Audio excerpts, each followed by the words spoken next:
a conservation biologist, so I always felt the need to do actual on-the-ground conservation. Often conservation biologists publish papers, but don't do much or any actual applied conservation. Field work is not necessarily conservation. It's research. So I'm very lucky that my University of Utah and Koch University, where I'm a visiting professor, have been very supportive and understanding of my both conservation research and on the ground active conservation work. Birds have existence value. We just love them because they're beautiful and they're alive, just like all other organisms.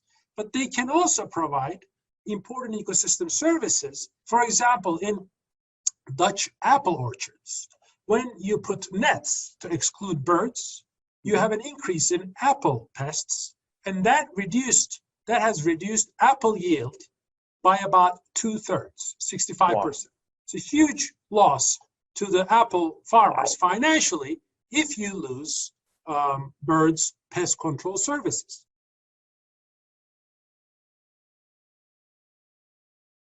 Some interest groups try to pit environmentalists against social scientists and people who advocate for less poverty and better lives, but that's because that's to distract from the main issue, which is massive inequality among people.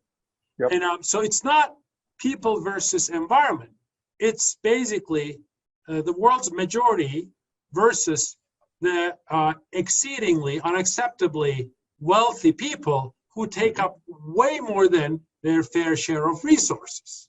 And when you look at it, human health and environmental health go hand in hand.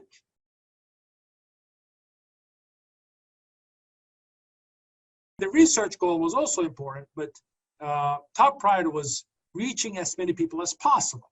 So we would basically, in the budget, we included like a breakfast for the kids, because, as a grad, especially as a grad student, I would, if there was free food somewhere, I'd be there, right?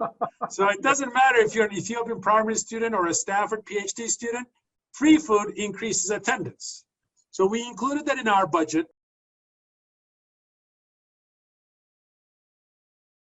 First of all, there is exposure, right? I mean, if you don't know what nature and wildlife are, you won't be as passionate.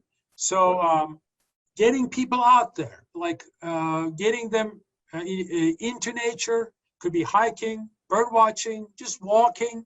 Photography has become increasingly a big tool because there are new phone apps like eBird that really iNaturalist citizen science projects, but also phone apps that make it more of a game to find and document species. So exposure is very important, but so is economical issues. I mean, understanding that, especially in the developed world, we have massive ecological impact.